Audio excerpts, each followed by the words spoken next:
50 साल बीत चुके और 50 सालों के बाद आज शिव शिष्यता का उत्कर्ष क्या है। जिस दिन शिव की शिष्यता सिर्फ उनकी सोच में थी, सिर्फ उनके विचार में थी, सिर्फ उनके मन में ये विचार प्रवेश किया था, जिस दिन, उस दिन एक अकेले तन्हा व्यक्ति वो शिव के शिष्य हरिनानंद जी थे। उन्होंने इस बात को दीदी नीलमानंद जी को कहा।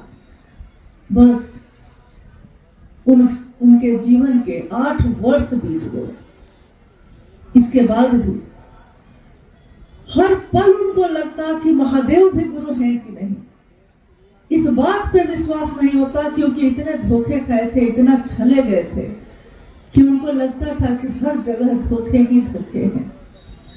अगर आपको कोई गुरु भाई बन के ठग ले, कोई गुरु बहन बन के छल कर ले, उसके बाद कोई भी आएगा तो आपको लगेगा कि कहीं ये भी तो मुझको नहीं ठगेगा। ऐसा होता है ना। उस दिन साहब के साथ भी ऐसा ही हुआ। गुरु के रूप में लोगों ने उनके साथ कितने धोखे किए।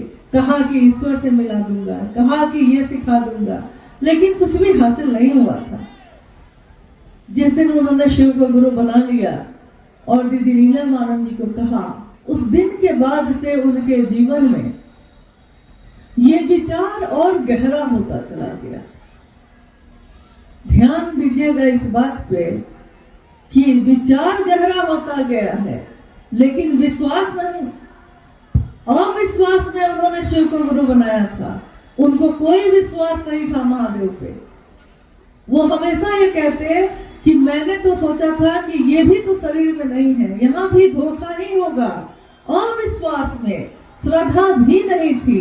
हम लोग को तो थोड़ी श्रद्धा भी है, लेकिन साहब ने कहा कि मुझको तो कोई श्रद्धा नहीं थी। मैं बोलता था, क्या नहीं बोलता था महादेव को। गुस्से में, दुख में, हताशा में हम किसको बोलते हैं? वही वो जिसको हम बोल सकते हैं, या जो मेरा इतना अपना है कि हमको पता है कि उसको हम कुछ भी बोलेंगे वो मुझको छोड़ेगा नहीं, हम उसी को बोल पाते हैं। सबको कहाँ बोलते हैं? साहब ने कहा कि मैंने महादेव को भी क्या नहीं कहा। कभी उनकी तस्वीर को रख देता आंगन में, कभी रोता, कभी कुछ कहता, लेकिन महादेव ने मुझको क्या दिया? अविश्वास, अश्रद्धा, संशय ही संशय। लेकिन जब मैंने शिव को अपना बनाया, बस विचार सोचा था अब कहीं दूसरी जगह नहीं जाएंगे, महादेव के पास आ गए तो महादेव के पास ही रहेंगे, अब दूसरा कोई नहीं होगा। ये बहुत बड़ी बात होती है। ये संभव नहीं होता सबके लिए। बात इतनी बड़ी है कि तुम नहीं तो कोई दूसरा नहीं। हमारे आपके साथ ऐसा बहुत कम हो पाता है। अभी जैसा भाई सोमेंद्र जी अपनी चर्चा में कह रहे थे तो मैं सुन रही थी। जब तकलीफ होती है तो थोड़ा आवेश पैदा हो ही जाता है, उनकी आवाज में था, स्वाभाविक है।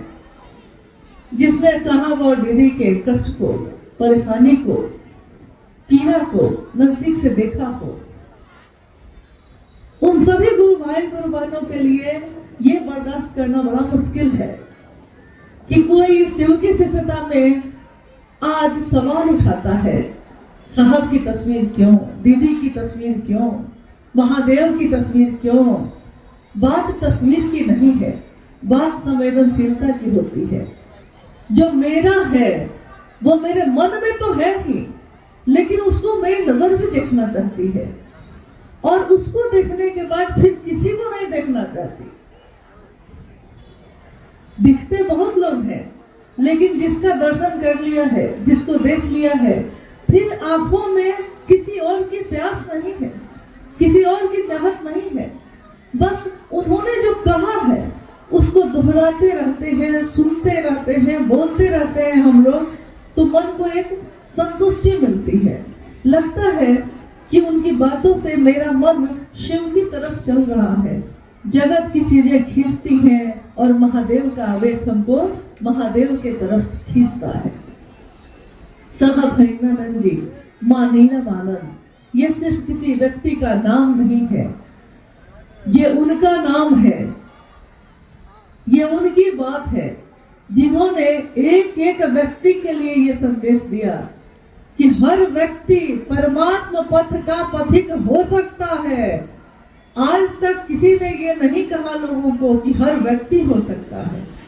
लोगों ने कहा कि तुम हो सकते हो, अलग अलग जाति, अलग अलग धर्म, अलग अलग वर्ण, भाषा, क्षेत्र, इसके अनुसार बंटवारा रहा।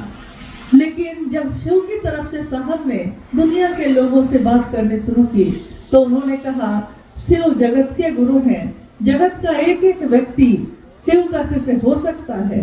इसके लिए हर व्यक्ति उस पथ का पथिक होने की योग्यता रखता है। आइए सब मिलके चलते हैं, कोई नहीं छूटे, कोई नहीं टूटे। सबकी बात उन्होंने की, सबकी बात। क्या सबके सब उनको प्यार करते थे? नहीं। कितने लोगों ने तो विश्वास भी नहीं किया, कितने लोगों ने तो साथ चलकर साथ छोड़ा भी, कितने लोगों ने साथ भी दिया। लेकिन साहब कहते हैं कि मैं अवरोधों को ही आरोहण बनाता चला गया।